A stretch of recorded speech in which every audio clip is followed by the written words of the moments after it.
Cage Nation TV is brought to you by Lion Country's rock station 105.9 Quick Rock. Streaming worldwide at 1059quickrock.com. Let's go.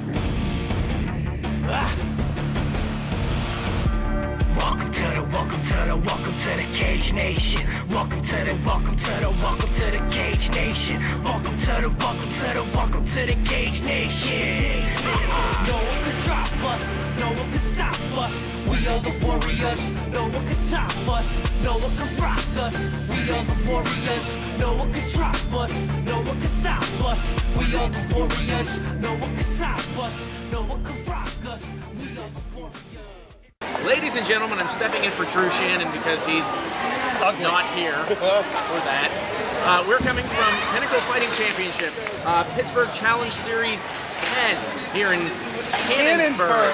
At the Icoplex. Right outside of Pittsburgh, hence the Pittsburgh Challenge Series. The traffic coming in here, just go ahead and kiss my ass. Oh, go ahead. And if you're my GPS, whoever programmed that thing, I'm going to find you and I'm going to stab you. Why the hell did you take me through Pittsburgh and put me back on 376? Ridiculous. But we got here. We got here. We got late, but we made it before any fight started. So we weren't late. And before the national anthem, so we were actually on time. Yeah, so fashion not late. Nice job, Rob. Made it happen. And if you're that guy on Route 22 with the kid on the back of his bike, you go to hell right now. Yeah, here's what happens. Okay, we're on 22. We're heading towards Pittsburgh. There's a guy on a motorcycle. I didn't even know this shit was legal. Oh, now Drew's gonna yell at me for saying shit. So I'm gonna be in shit. But anyway, this guy, he's on this motorcycle. He has like an 8-year-old on the back. The 8-year-old's in shorts. Shorts, like regular shorts. Like he was wearing a helmet. He did have a helmet on, oh yeah. And he's hanging on for dear God life. I hit 84 miles an hour, and the bike was still beside me. So this guy is on the highway with an 8-year-old on the back doing 84. We missed our exit because we were busy following this jackass. So that was some of why we were late in the traffic. Yeah, that guy just needs to go to hell. Anyway. Yeah, hit him. Moving on. So anyway, we actually got to the fights. On time, and it was awesome. Okay, so let's get to the fights. Let's cut this out. Yeah, the first couple of fights went pretty quick. We didn't know how long we were going to be here. First fight was Andy Anderson versus Aaron Finch in a bantamweight fight. Andy Anderson, which we all know who's a ground specialist. Anyone who follows the Pittsburgh fighting scene, especially the guys who fight out of Henslow, Pittsburgh, which would be like guys like Mike Wilkins. Wilkins Electric. Andy Anderson's a very, very good ground technician. Now, I guess he has some health problems he's overcoming. You'd never know with what we saw in the cage. There was couple knockdowns easy. I had him marked down as a flash knockdown. There was a point where the overhand right came, he dropped his knees, he recovered well. The other guy doesn't take punches well. I feel like that's a fair assessment. Either that or they were right on the button, right where they needed to be. I definitely felt like there was a flash knockout situation. But at the same time, Finch had good submission defense. Yeah. There was a couple times where Anderson could have finished him with the arm locks, with the knee, the leg lock attempts, but he defended well. Andy Anderson, round 2, he got the ref stoppage via armbar because that arm was about to break. Finch was not having any of it. He wasn't going to give up. So referee Chip Sanders said, you know what? You're going to fight another day. We're going to stop this fight. Number one, fighter safety at all times.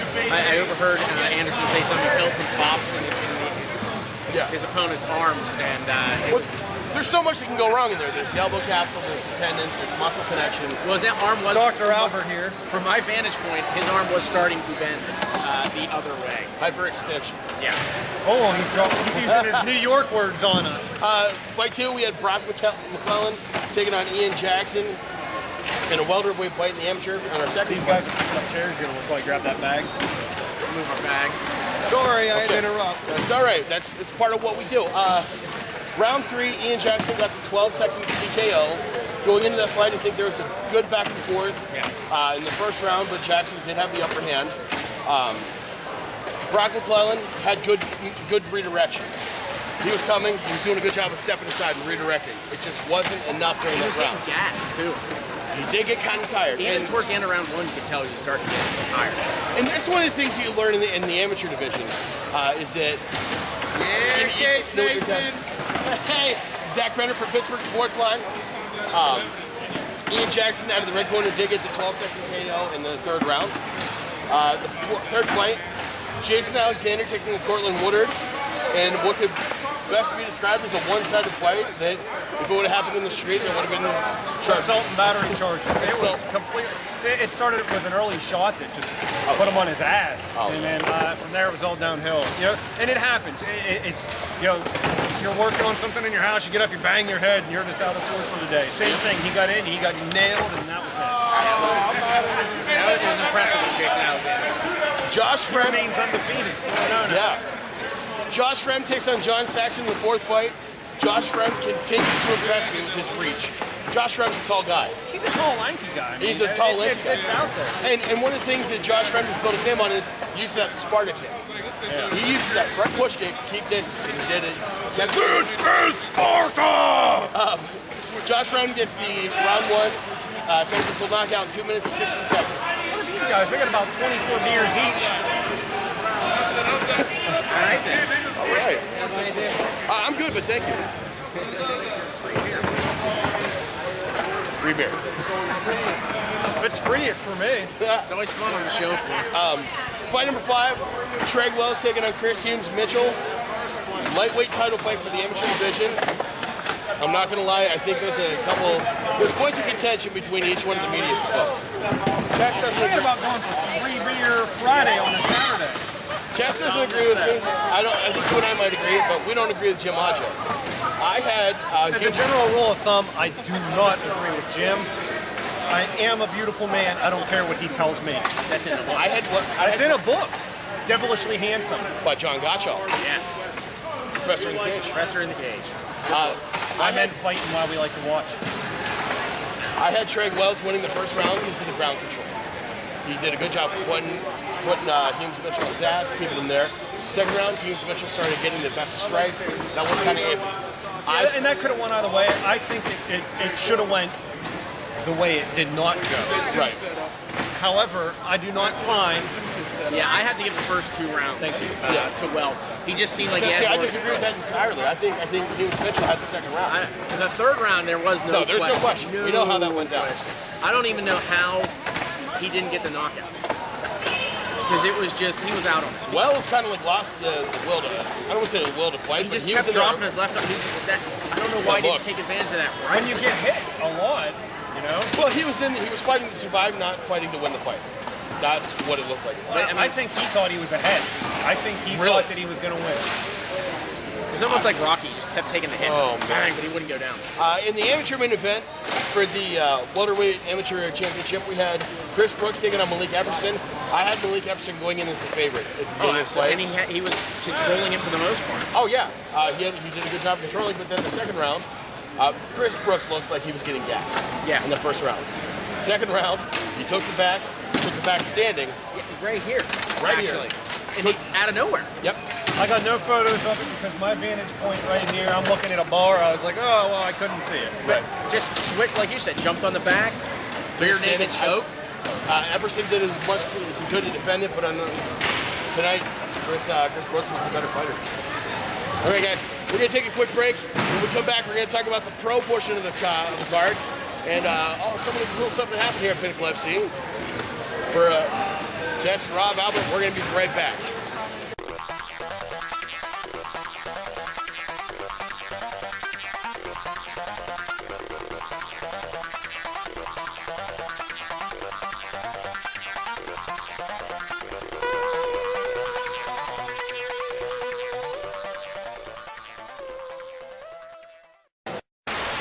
Cage Nation TV, it's the pride of Bluefield, Mark Jericho. Mark, I'm noticing you got a lot more hair.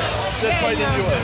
I grew my hair out. Your hair, you got a beard. My little girl loves it, so I kept it. Dust.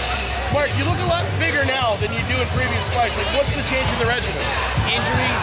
Injuries? A lot of injuries. I couldn't do as much as I wanted to actually pop my knee in there. So Really? Yeah, I gotta get that looked at towards the end of the fight. So we'll get that looked at. But I want to get right back in there, so I'm hoping it's nothing. I don't know, I'm probably gonna stay at 45 unless the UFC calls. 35 is a rough cut. Yeah. It takes a lot away from my camp when I'm trying to make that cut. Now, I think you just said the 3 magic letters, Mark. Have we been in negotiations with the UFC? You can tell me about it. Not since the loss, but I'm hoping that dominant win like that will maybe help get my name out there. Right. I didn't open up enough early in the first, but I was kind of working myself against the cage.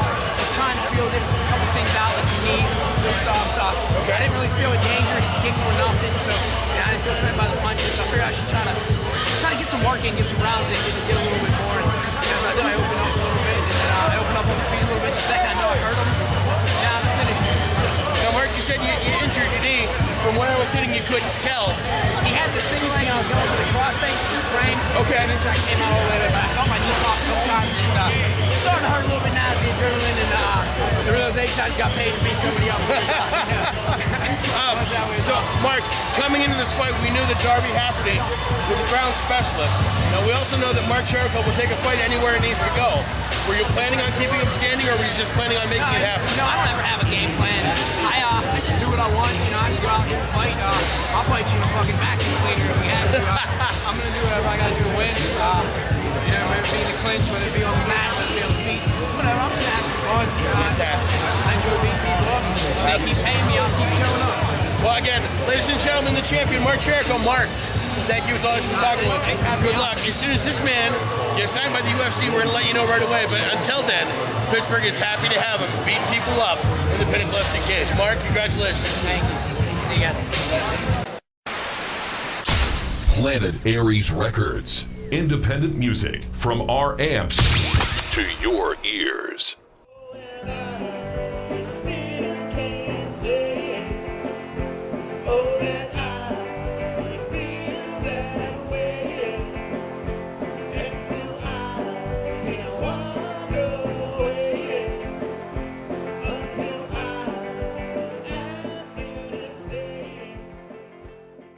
And we're back here at Pinnacle.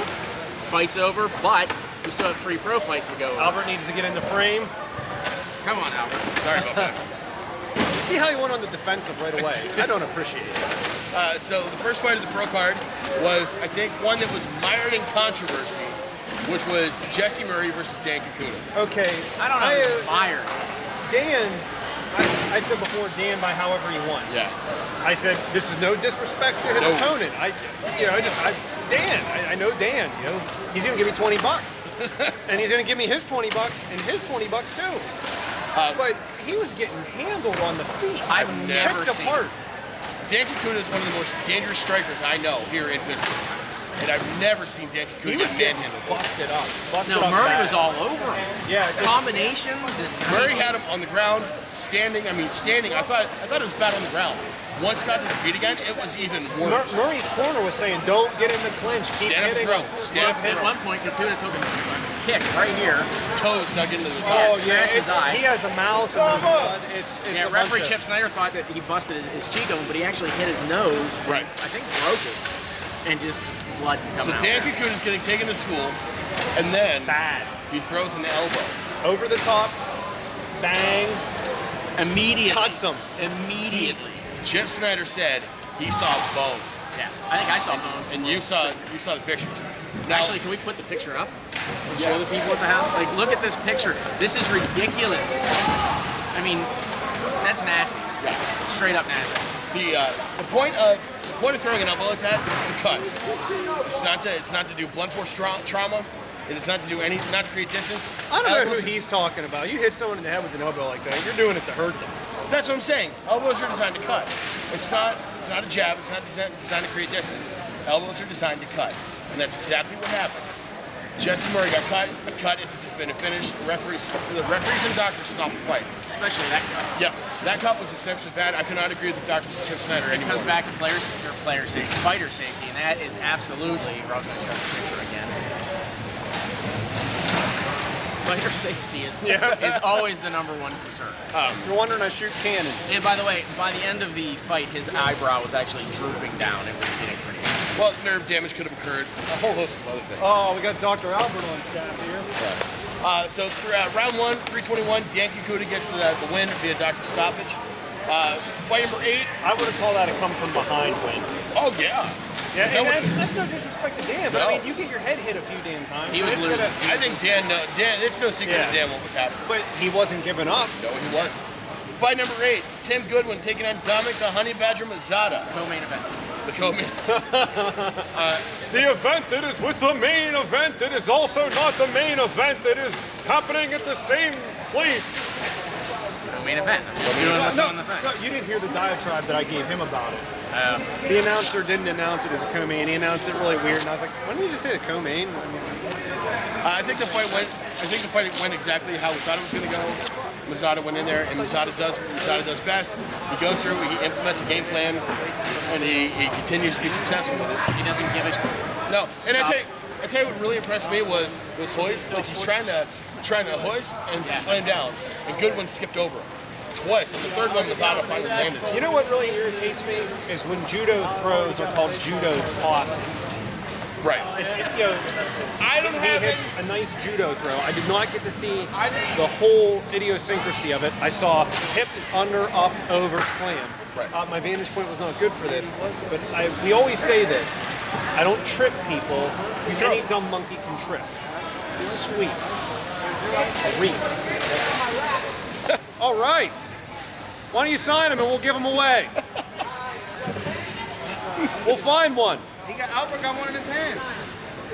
All right. Sorry, it's a good segue into the... Yeah. Well, Mazada wins 437 round. I got a pen. Fuck it, we'll make All right. keep running into you. So Mazada wins round 1, 437 by rear naked choke, and then of course, Let me get a picture of you. of course, Mark Jericho, who we Hit the duck under. Gotta hit the duck under. Was he in the frame? no, Hit the duck under, brought a super duck. yeah, I was in the frame. we actually Look at that beard. Kinda got a beard. I'll smack a bitch. Take this big you know what needs to happen? We actually need to come down to Pittsburgh and invade Pittsburgh sports line. That's I think that's what we're trying to do. That's a respect thing now. The main event, Mark the Pride of Bloomfield Jericho takes on taking selfies. Darby. Selfies, signing raps. Just doing what he does. Round 2, I had Jericho winning the first round. Well, yeah. He's standing right there. Control him on the ground. I never lost a round. One judge gave it to Havermill that fight. Brady Other than that, Havermill, yeah. I've never lost a single round in my entire MMA career. Hey, and if only one judge gave it. If only one judge gave it. That's a split decision. That's a split decision on the round, so you didn't lose it. That's what I'm saying. Okay. Hey, Bart, let me get more. I got the majority on that round. That's how it works. Majority. So Jericho had Jericho winning the first round, and then of course, Yeah, the control. 258 of round 2. I need to give He was dominant the whole way around. Hafferty had good responses. Yeah. Hafferty had good definitely, responses for what He Jericho got was out of a doing. couple Jericho very, was, he was all over him. Was Jericho in any danger of losing the fight at any point in No. time? No, I don't think he was. Was Hafferty a couple times, twice, when Mark Jericho got the back mount the first time. Anytime you get a guy on your back and he's either looking to choke you or looking to hit you, you're in danger of losing a fight. So round 2, 258, Mark Jericho secures There's the one point he had him against the cage, sitting down, and I thought he was just going to go to town when he got out. positions. Yeah, when he had his hips forward, Yeah, I thought he was it was just just going to be a mess. like the old school, what you do to your brother. Yeah, you hold him down. Yeah. And I talked to Mark. I was like, Mark, you're a lot bigger for this fight than you were in other fights. I was like, what's the difference? He's like, injuries, conditioning, those sort of things. But Mark's also got a very good center of gravity, and his hips are dangerous when he wants to hold you in place. And he did do that. So anyway, yeah. So that was Pinnacle FC Pittsburgh Challenge Series 10. Big thank you to Pinnacle FC, Absolutely. Matt Layshot, Joe Demore, Dave Click, Dave McKinney, everyone here at Pinnacle who always makes us feel super welcome. Great hospitality. And you. Oh no, and you for getting us here, Rob. Fancy. I love this. Oh yeah, check this out. Check this out. This media tag's the best thing Get that's outta happened here. to me. It's the little things, but hey, it's all appreciated. It is. Definitely. Great venue, great event. I love the Icoplex for a Yeah, fight. great amount of attendance. I don't know why the hell my GPS took us through inside Pittsburgh. I'm gonna I think you should verbally abuse your. Attendance was so. Whoa, mama. We had to park about 3 miles away to get here. That's how good the attendance was. That's our fault, or my fault for following the guy on the motorcycle. We're gonna pay for that. Kid. So for Mike Kessling, Rob Lynn, perfect attendance, who's not missed a fight yet. I'm Albert Cameron. This has been Cage Nation TV, wrapping up UFC Pittsburgh Challenge Series 10. I know I'm excited about it too. We'll see you guys next week for regularly scheduled programming. Peace. From the studio. Let's go.